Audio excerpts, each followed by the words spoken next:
Business और नशे में कोई फर्क नहीं है, क्योंकि जब इंसान बिजनेस करता है ना, वो ड्रग्स की तरह या नशे की तरह एक लत पैदा करता है इंसानों के अंदर। वही बीएसएनएल भी कर रहा है, वही जियो भी किया था। आज बीएसएनएल प्राइवेट होने के कारण, दूसरे के हाथ में प्राइवेट सेक्टर में आने के कारण आज अपनी तेजी से ग्रोथ करने को तैयार है।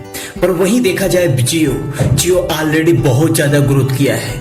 आज बहुत डिबेट चल रहा है, बहुत ज्यादा कैंपिंग किया जा रहा है कि जियो हटाओ बीएसएनएल लाओ।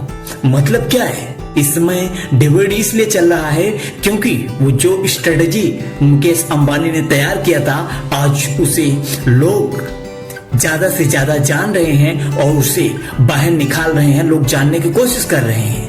आज हम इसी दोनों टॉपिक पे बात करेंगे, कौन जीतेगा कौन हारेगा। वैसे बता दूं, इस समय दोनों ही भारत के सबसे बड़े उद्योगपति हैं, करोड़पति हैं। तो इस हिसाब से तो किसी को हारना नामुमकिन है, क्योंकि जियो को जिस तरह से आप लोग क्रिटिसाइड या दूसरे चैनल वाले क्रिटिसाइड कर रहे हैं, दूसरों को हटाने की कोशिश कर रहे हैं, उतना जियो आसान नहीं है हटाना, क्योंकि एक ड्रग्स की तरह लत दिया था। आइए पहले जियो को समझते हैं। जियो शुरू में आया तो उसने सभी लोगों को 3 महीने के लिए सबको इंटरनेट फ्री कर दिया। जहां पे देश में 1 जीबी डाटा खरीदने के लिए 200 रुपए देना पड़ता था, आज वही जियो आने के कारण आज एक दिन में लोग 2-2 जीबी डाटा खराब कर देते हैं। मतलब 1 जीबी डाटा लोग पूरे महीने यूज करते थे, आज 1 जीबी डाटा को लोग 1 घंटे में 2 घंटे में खत्म कर देते हैं, क्योंकि जियो आने के कारण लोग इतना सस्ता इंटरनेट यूज कर पा रहे हैं। क्योंकि जब जियो आया तो उस वक्त मैं ईरान में था तो मैं 1200 रुपए का कितना 4 जीबी डाटा खरीदता था। फिर भी वहां इंडिया के हिसाब से लाख गुना ज्यादा सस्ता था। वजह यह था कि वहां पे जब था तो हमारे इंडियन दोस्त थे 16 लोग, वही बोलते थे कि बेटा यहीं पे मोबाइल को अपडेट कर ले, नहीं तो इंडिया में जाके तेरा खजूली मच जाएगा, मतलब सिर खजुआएगा एक बार अपडेट करने के लिए। मतलब लोग मोबाइल अपडेट करने में भी संकुचाते थे, क्योंकि एक बार मोबाइल अपडेट करने में 2-2 जीबी डाटा चला जाता था। फिर वहीं पे था, तभी जियो यहाँ पे आगमन किया। उसके बाद जब 3 महीने बीत गया, फिर उसके बाद उसने सिम को और इंपोर्ट करने के लिए 6 महीने को और डाटा फ्री कर दिया। उसके बाद धीरे धीरे करके 1 साल तक ऐसे लेके गया। उसके बाद उसने अपना एक नियम बनाया कि 150 रुपए में 1 महीने फ्री डाटा कर दिया। पहले धीरे धीरे लत लगाया, उसके बाद 150 रुपए भी इंसान को ज्यादा भारी नहीं पड़ा। उसके बाद फिर उन्होंने एक और स्ट्रेटेजी लगाया। उसके बाद इन्होंने पूरा कैंपिंग किया। सारे जितने भी चैनल थे, जितने भी मतलब कि यहाँ पे Airtel, Uninor, BSNL, Vodafone, idea, जितने भी सबको एक मीटिंग बुलाया गया। सब ने डिसाइड किया कि अभी तक जितने भी मतलब कि पहले क्या होता था, अगर मोबाइल में पैसा नहीं है फिर भी फोन आ सकता था, लेकिन अभी ऐसा नहीं। अगर मोबाइल में पैसा नहीं रहेगा तो फोन भी आउटगोइंग इनकमिंग दोनों बंद हो जाती है। ये वही दौर की बात है जो 2018 और 17 के बीच में ये दोनों कैंपिंग किया गया, एक दूसरे को मीटिंग किया गया, तो वो लोगों ने ये सिस्टम हटा दिया। जो लोग 2 साल तक, 1 साल तक पैसा नहीं भरा पाते थे, लेकिन फोन आ जाता था, हालचाल ले लेते थे अपने बहन बेटियों को, गरीब खेड़े में जो भी लोग रहते थे वो इजीली यूज कर पाते थे। लेकिन ये चीज आने के बाद हटा दिया गया, ये नाम से कि हम नेट सस्ता दे रहे हैं। हाँ, जब जियो आया था कि ये बोला था कि हम सिर्फ नेट का पैसा ले रहे हैं, आउटगोइंग इनकमिंग का पैसा नहीं ले रहे हैं। ये कह के तो जियो ने अपना पूरे भारत में सबसे ज्यादा यूजर्स इकट्ठा किया। आज भी सबसे ज्यादा यूजर्स जियो के पास ही है।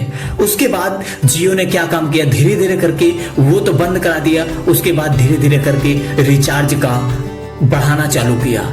आज ऐसा आ गया 25% बढ़ चुका है, 25% तक रिचार्ज बढ़ाया गया। आप सोच लो, जहां पे 1% 2% महंगा होता है तो आपके कितना खुशी होता है। बैंक भी हमें कितना परसेंट देता है, ज्यादा से ज्यादा 4, कोई बैंक 4% देता है, कोई 3%, कोई 6% देता है ब्याज, वो भी साल भर में। ये तो महीने का मतलब 25% बढ़ा दिए रिचार्ज में। सोचो कितना ज्यादा लोगों पे इफेक्ट पड़ा। इसी वजह से लोग बीएसएनएल की तरफ, जब बीएसएनएल लॉन्च कर रहा है अपना 4G और आने वाले समय में 2025 में वो 5G लॉन्च करेगा, तो उसी हिसाब से लोग बीएसएनएल की तरफ ज्यादा भाग रहे हैं, क्योंकि बीएसएनएल भारत की सबसे पुरानी कंपनी है। बीएसएनएल का रॉन्ग क्या है, राइट क्या है, वो बाद में बताऊंगा। बीएसएनएल एक समय ऐसा था कि जो उनके एम्प्लॉय सुनते नहीं थे। बीएसएनएल का दो कारण है देखा जाए तो जाने का। पहला कारण ये कि वो सही समय पे अपडेट नहीं किया, अपना 4G नहीं लॉन्च किया। दूसरा चीज ये, उनके जो वर्कर थे वो सही से सुलूक किसी के साथ नहीं किए थे, वही लोग बहुत बददुआ देते थे। आइए जियो की तरफ पहले चलते हैं। जियो उसके बाद वहां से स्टेप बढ़ाया, फिर उसने जैसे ड्रग्स का एक लत होता है ना, उसने पहले लत लगाया सबको फ्री में देके। फ्री में खाने का एक डायलॉग है ना, फ्री में खाने का, इन्हें आदत डालो पहले, उसके बाद खुद ही गुलामी करेंगे। फिर इन्होंने वही किया। जब जियो सस्ता हुआ, डाटा सस्ता हुआ, तो बहुत ज्यादा यहाँ पे एंड्रॉइड सेट बिका, बहुत ज्यादा लोग मोबाइल लिए, क्योंकि जब इंटरनेट से जियो वगैरह सब चीज सस्ता हो गया तो लोग, साफ सी बात है कि वही एंड्रॉइड सेट की तरफ बहुत ज्यादा यहाँ पे एंड्रॉइड सेट लोग यूज करना चालू किए। जियो आने के बाद ही यहाँ पे एंड्रॉइड सेट बहुत तेजी से वृद्धि किया। जो इंटरनेट पे लोग टाइम नहीं बिता सकते थे, कैफे आया, बहुत से ऐसे इंटरनेट अवेलेबल सिस्टम आया, जिसकी वजह से अगर देखा जाए तो इकोनॉमिक में ग्रोथ, इंटरनेट में ग्रोथ की बात किया जाए तो जियो आने के कारण ही हुआ। क्योंकि जहां एक महीने का डाटा 200 रुपए का मिलता था, वो भी 1 GB पूरे महीने चलाते थे, आज वही 1.5 GB डाटा 200-250 रुपए में मिल जाता है। अगर देखा जाए तो अभी प्रेजेंट हाल में 1 महीने का रिचार्ज 300 रुपए का हो चुका है। उस हिसाब से देखा जाए तो महंगा भी नहीं है और सस्ता भी नहीं है, क्योंकि जो बोल के इन्होंने किया था उसके पीछे बहुत ज्यादा फिलोसफी छुपी थी। अब आइए बिजनेस स्ट्रेटजी को समझते हैं, इनके पीछे क्या क्या दिमाग था जियो का। पहला चीज ये कि इन्होंने जब लॉन्च किया उसके साथ साथ इन्होंने बहुत कंपनियों को खरीद लिया था। पहली बात तो इन्होंने मार्केटिंग का कंपटीशन को खत्म किया। कंपटीशन को कैसे खत्म किया? अभी उस वक्त मिनिमम 9 से 10 कंपनियां था जब भारत में जियो आई थी।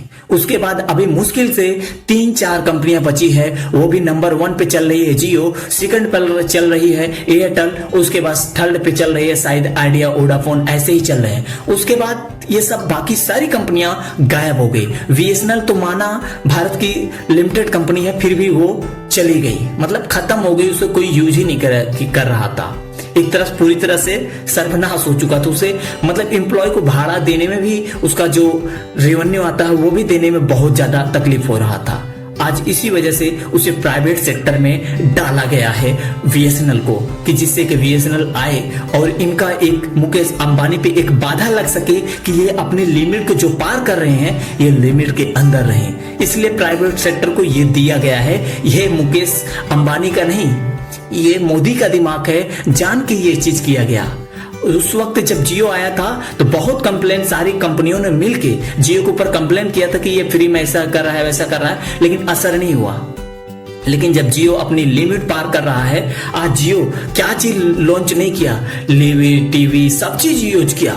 जब जियो आया तो बहुत ज्यादा ये ड्रग्स तरह अपने वर्कर को दिया, जब लत लग गया तो वही अब रेट बढ़ा रहा है। अभी वही बीएसएनएल आ रहा है, लोगों को सबको जगा रहा है, लोग अपने स्कैम्पिंग कर रहे हैं फ्री में। कोई ये नहीं टाटा अंबानी करा रहे हैं, कोई कर रहे नहीं, हर दिन कोई न कोई 10-20 वीडियो रोज पड़ रहा है, 50-60 वीडियो बीएसएनएल के प्रति।